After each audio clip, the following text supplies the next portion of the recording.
Java full stock, main stock, main stock. అసలు ఈ stock లో ఏం టెక్నాలజీస్ ఇంక్లూడ్ అయి ఉంటాయో, let's say Python full stock ఉంది. పైథాన్ ఫుల్ స్టాక్ అయినా జావా ఫుల్ స్టాక్ అయినా చేసేది ఏముంటది? ఫైనలీ ఒక వెబ్ అప్లికేషన్ ని డెవలప్ చేయడం. ఆ వెబ్ అప్లికేషన్ ని డెవలప్ చేయడానికి ఏంటంటే front end, back end, database. ఈ ఫ్రంట్ ఎండ్ లో వచ్చేసి ఏంటంటే when it comes to that full stack, Python full stack లో ఫ్రంట్ ఎండ్ ఏం తీసుకుంటావు? Angular or React. ఇవన్నీ ఫ్రేమ్వర్క్స్ నేను చెప్పేది. బేసిక్గా అయితే మనకి HTML, CSS, JavaScript, TypeScript వస్తాయి.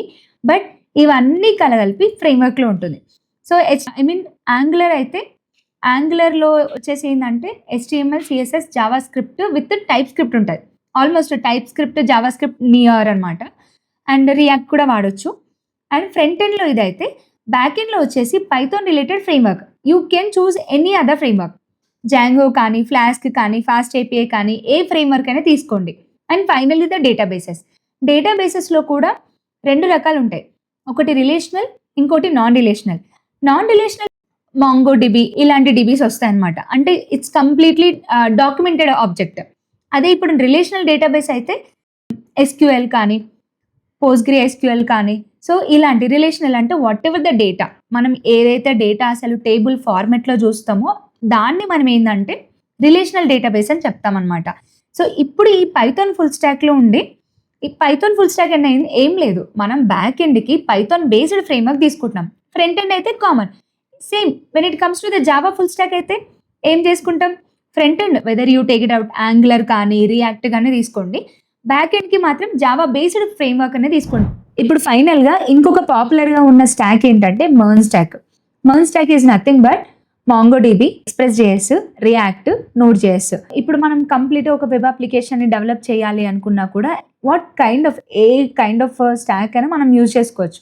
That is depends on the purely project and as well as ఈ టెక్ స్టాక్ అనేది మన టెక్ టీమ్ అనేది డిసైడ్ చేస్తారనమాట. దాన్ని బేస్ చేసుకొని కూడా we can choose the stock. So ఫైనల్గా మనం ఇన్ని స్టాక్ల గురించి తెలుసుకున్నాం కదా. ఫుల్ స్టాక్ అంటే ఏంటి, మెర్న్ స్టాక్ అంటే ఏంటి, మీన్ స్టాక్ అంటే ఏంటి, మళ్ళీ ఫుల్ స్టాక్లో పైథాన్ ఫుల్ స్టాక్ ఏం చేస్తారు, జావా ఫుల్ స్టాక్ ఏం చేస్తారు, right? So companies different projects మీద వర్క్ చేస్తూ ఉంటాయి. ఒక్కొక్క ప్రాజెక్ట్కి ఒక్కొక్క కైండ్ ఆఫ్ స్టాక్ని చూస్ చేసుకుంటారు. సో ఫ్రెషర్గా ఉన్నప్పుడు మేజర్గా ఏ స్టాక్ మీద ఫోకస్ చేయొచ్చు. డిఫరెంట్ కైండ్స్ ఆఫ్ స్టాక్స్ గురించి తెలుసుకోవాలనుకున్నా, అసలు ఒక్కొక్క టెక్నాలజీ ఎలా వర్క్ చేస్తుంది, బికాస్ ఏ ప్రోగ్రామ్ చూసుకున్నా కూడా అవే కాన్సెప్ట్స్, అవే ఇన్హెరిటెన్స్, అబ్స్ట్రాక్ట్స్, పాలిమార్ఫిజం, లేకపోతే నార్మల్, బేసిక్, కోర్, అన్ని ప్రోగ్రామింగ్ కాన్సెప్ట్స్లో కూడా లాంగ్వేజెస్లో సేమ్ కాన్సెప్ట్స్ ఉంటాయి. కానీ చూసింగ్ దట్ ప్రతి ఒక్క ఏ ప్రోగ్రామ్ చూస్ చేసుకున్నప్పుడు దానికి ఉన్న స్పెసిఫికేషన్స్ ఏంటి, ఒక డెవలపర్గా స్టాండర్డ్ ప్రొసీజర్స్ ఏమి ఉంటాయి, అవన్నీ మనం ఫైండ్ అవుట్ చేయాలి, రీసెర్చ్ చేయాలి. So before that getting in to that particular ఏదైనా ఒక పైథాన్ తీసుకున్నావా, లేకపోతే జావా తీసుకున్నామా, దాంట్లో కోర్ కాన్సెప్ట్స్ నేర్చుకున్నామా, జాబ్ వచ్చిందా, దట్స్ టోటలీ ఫైన్. కానీ బిఫోర్ దాట్ ఒక డెవలపర్గా ఒక కొత్త ప్రాజెక్ట్ వస్తుంది. ఆ కొత్త ప్రాజెక్ట్ వచ్చినప్పుడు అసలు దానికి ఏ స్టాక్ చూస్ చేసుకోవాలనేది ఎలా తెలుస్తుంది?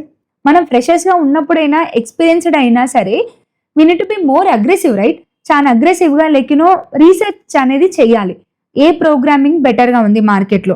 ఎందుకు అంటే నార్మల్గా ఎక్కడైనా మనం ఇప్పుడు కోరాలో కానీ ఒక క్వశ్చన్ చేసామనుకోండి, the people will come up and they'll give some answers.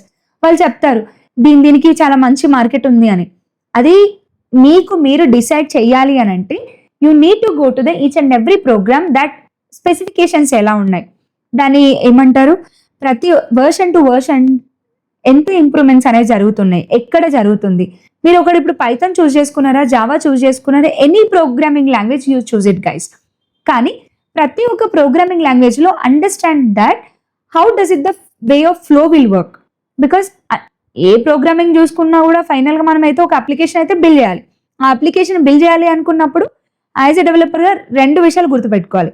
ఒకటి కాస్ట్ అండ్ ఇంకోటి కాంప్లెక్సిటీ. కాంప్లెక్స్గా వెళ్ళకూడదు, లిటిల్ కాస్ట్లో వెళ్ళాలి. ఎందుకంటే క్లయింట్ అనే వాళ్ళు ఏంటంటే always they come up with the very less budget. చిన్న బడ్జెట్లో ఎక్కువ హ్యూజ్ వర్క్ అనేది చేయాలనుకుంటారు. సో వాళ్ళకి స్కేలబుల్ ఉండాలి, పర్ఫార్మెన్స్ ఇష్యూస్ రాకూడదు, దాని రిలేటెడ్ ఏ ఫ్రేమ్వర్క్స్ చూస్ చేసుకోవాలనేది మనం ఈచ్ అండ్ ఎవ్రీథింగ్ మనం కమింగ్ వీడియోస్లో మనం డిస్కస్ చేద్దాం. So what I'm requesting you, subscribe to the talent vivid, give your comments. Me comments ఏమున్నా కూడా పోస్ట్ చేయండి.